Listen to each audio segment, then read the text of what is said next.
दोस्तों, स्वागत है आपका अपने चैनल जेम स्टडिंग पर। आज की इस वीडियो में हम बात करेंगे BA programme 6 semester discipline history issues in 20th century world history part 2।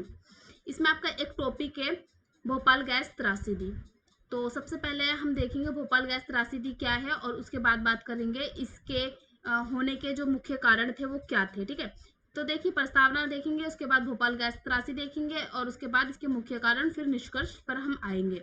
Bharat में ना हर वर्ष 2 दिसंबर को राष्ट्रीय प्रदूषण नियंत्रण दिवस मनाया जाता है।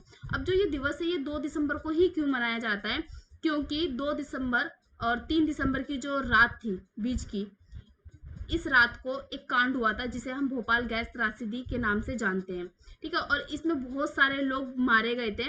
उनको याद करने के लिए हम ये दिवस मनाते हैं। ये कब हुआ था? सन 1984 में हुआ था। ठीक है, 2 और 3 दिसंबर की रात के मध्य हुआ था। 1984 में 2-3 दिसंबर की रात को भोपाल में स्थित यूनियन कार्बाइड की फैक्ट्री में मिथाइल आइसोसाइनेट जहरीली गैस का रिसाव हुआ था। अब देखिए, यूनियन कार्बाइड एक फैक्ट्री का नाम है। ठीक है, इसमें से कौन सी ऐसी गैस थी जिसके कारण बहुत सारे लोग मारे गए थे? भोपाल गैस त्रासदी कांड हुआ था मिथाइल आइसोसाइनेट। ठीक है, ये एक ऐसी जहरीली गैस थी जिसके कारण बहुत सारे लोग मारे गए थे और भोपाल में गैस त्रासदी कांड हुआ था।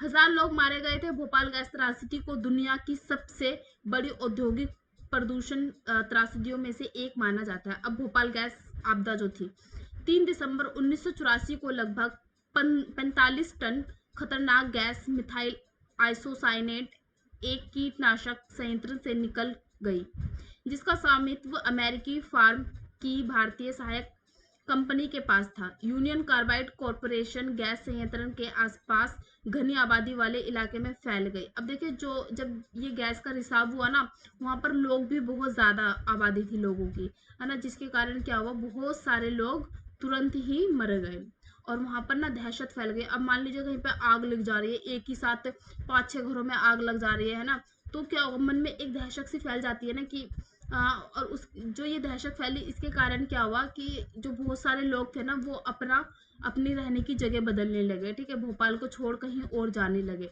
भागने का प्रयास करने लगे, क्योंकि अंतिम मरने वालों की संख्या कितनी थी? 15 से 20 हजार के बीच थी।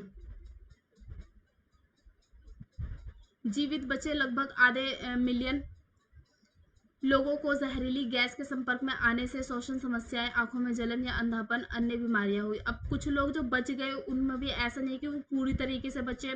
किसी के शरीर में जलन होने लगी, किसी के आंखों में जलन होने लगी, सांस लेने में तकलीफ होने लगी। ठीक है, और बहुत सारे ऐसे लोग थे जो देख नहीं पाए। किसके बाद? मिथाइल आइसोसाइनेट गैस का जब रिसाव हुआ तो इसके कारण क्या हुआ, बहुत सारे लोग अंधे हो गए। $100 का मुआवजा दिया गया। बाद में पता चला कि कर्मचारियों की कमी वाले संयंत्र में घटिया संचालन और सुरक्षा प्रक्रियाओं के कारण यह दुर्घटना हुई।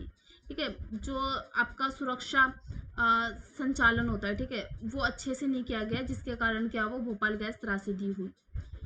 UCIL एक कीटनाशक विनिर्माण संयंत्र था जो कीटनाशक कार्बेरिल का उत्पादन करता था। कार्बेरिल की खोज अमेरिकी कंपनी यूनियन कार्बाइड कॉरपोरेशन ने की थी, जिसके पास UCIL में महत्वपूर्ण हिस्सेदारी थी। एक मध्यस्थ के रूप में UCIL ने मिथाइल आइसोसाइनेट का उपयोग करके कार्बेरिल का उत्पादन किया। सर्वोत्तम उत्पाद तैयार करने की अन्य तकनीकें उपलब्ध थी, लेकिन वे अधिक महंगी है। बेहद जहरीली रसायन MIC मानव स्वास्थ्य के लिए बेहद खतरनाक है।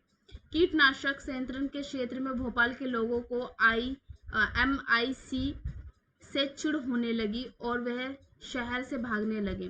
भोपाल UCIL के 3 भूमिगत MIC भंडारण टैंक का निर्माण किया, जिन्हें E610, E611 और E619 नाम दिया गया। अक्टूबर 1984 को एक मिनट अक्टूबर 1984 को E610 अपने नाइट्रोजन गैस को दबाव बनाए रखने में सक्षम नहीं था और इसलिए टैंक के अंदर मौजूदा तरल पदार्थ जो था वो क्या हो गया, बाहर निकलना प्रारंभ हो गया, जिसके कारण E610 में 42 टन MIC बर्बाद हो गया। E610 में रसायन को बिना पंप किए छोड़ दिया गया क्योंकि वे इसके दबाव को फिर से स्थापित करने में सक्षम नहीं थे, जो बाद में भोपाल गैस त्रासदी के लिए जिम्मेदार बना। ठीक है, तो ये मेन था, ऐसे लिख देना आप इसको, ठीक है, क्योंकि ये ना आपको याद करने पड़ेंगे इनके जो नाम हैं, ठीक है, और सन वगैरह जो भी है वो, और जो नाम है, जो रसायन नेम है, ये सब आपको क्या करने पड़ेंगे, याद करने पड़ेंगे। अब इसके कारण क्या थे भोपाल गैस त्रासदी के? देखिए, रिसाव के निर्माण के दौरान अत्यधिक विषैले MIC के लिए संयंत्र की सुरक्षा तंत्र काम नहीं कर रहे थे। प्लांट के टैंकों का अलार्म ठीक से काम नहीं कर रहा था, पहला कारण ये हो गया। कई बल्ब और लाइनें खराब थी, ठीक है, बल्ब भी सही नहीं थे, लाइनें भी खराब थी, और कई वेंट गैस स्क्रबर काम नहीं कर रहे थे। साथ ही स्टीम बॉयलर भी काम नहीं कर रहा था, जो पाइपों को साफ करने वाला था। MIC को 3 टैंकों में संग्रहित किया गया, जिसमें रिसाव का स्त्रोत टैंक 610 था। सुरक्षा नियमों के अनुसार इस टैंक में 30 टन से अधिक MIC नहीं होनी चाहिए थी, लेकिन इससे ज्यादा थी, तो इसलिए क्या हुआ, वो बाहर निकल गया, और जिसके कारण क्या हुआ, भोपाल गैस त्रासदी हुई। ऐसा माना जाता है कि पानी एक साइड पाइप के माध्यम से टैंक में प्रवेश कर गया था, क्योंकि तकनीशियन उस घातक रात में इसे साफ करने का प्रयास कर रहे थे। इसके परिणाम स्वरूप टैंक में एक ऊष्मक्षेपी प्रतिक्रिया हुई, जिससे दबाव धीरे धीरे बढ़ता गया और वायुमंडल के माध्यम से ये बाहर निकल गया। लापरवाही थी, ठीक है, पहला कारण आपका लापरवाही आ जाएगा। जैसे यूनियन कार्बाइड कंपनी के संयंत्रण में कई सुरक्षा उल्लंघन थे, जैसे कि अपर्याप्त सुरक्षा उपकरण, कर्मचारियों के लिए सही प्रशिक्षण, जो कर्मचारी रखे गए थे उनको ना ठीक से बताया ही नहीं गया था कि कैसे क्या करना है, प्रशिक्षण ही नहीं दिया गया था उनको। तो अब किसी के पास शिक्षा ही नहीं है तो वो क्या ही पढ़ाएगा बच्चों को। तो उसी तरीके से अगर हमें कोई काम नहीं आता करना तो उस काम को हम करेंगे तो ऑब्वियसली वो काम गलत होगा। तो जो कर्मचारी रखे गए थे उनको क्या किया था, प्रशिक्षण नहीं दिया गया था, ठीक है, और उपकरणों की अच्छी रखरखाव की कमी। दूसरा क्या आ जाएगा आपका, असंवेदनशीलता। त्रासदी के समय कंपनी के पास इस प्रकार की एक भयानक आपातकालीन योजना नहीं थी जिससे इस तरह की घटना का सामना किया जाए। अब देखिए, जैसे कुछ हो जाता है ना एकदम से, तो हमारे पास संवेदनशीलता होती है। उस टाइम पे एकदम से ये घटना घटी, जिसके कारण क्या हुआ, लोगों को समझ में नहीं आया कि हमें क्या करना चाहिए। जो कर्मचारी थे उनको समझ में नहीं आया हमें क्या करना चाहिए। तो दूसरा कारण हो जाएगा असंवेदनशीलता। इसके अलावा स्थानीय अधिकारियों और निवासियों को गैस रिसाव के बारे में सूचित करने में देरी हुई। इन लोगों ने क्या करा, डर गए ये लोग, ठीक है, डरने के बाद क्या हुआ, इन लोगों ने बात बताने में भी देरी करी, जिससे स्थिति और बदतर हो गई। सेकंड आ जाएगा विषैली गैस मिथाइल आइसोसाइनेट। एक उच्चतम वैशाल्य और प्रतिक्रियाशील रसायन है जो छोटी मात्रा में भी गंभीर श्वसन समस्या, आंखों में जलन, खुजली, अन्य स्वास्थ्य समस्याओं का कारण बन सकता है। मिथाइल आइसोसाइनेट गैस का बड़े पैमाने पर रिसाव सामान्य लोगों के बहुत सारे मरने और बचने वाले के लिए दीर्घकालिक स्वास्थ्य। अब देखिए, ये एक इतना ज्यादा जहरीला गैस है ना कि अगर इसका हम छोटी मात्रा में भी उपयोग करते हैं ना, तब भी सांस लेने में दिक्कत, आंखों में जलन, ये सब हो सकता है। तो अगला कारण विषैले गैस होगा। नेक्स्ट है पर्यावरणीय कारक।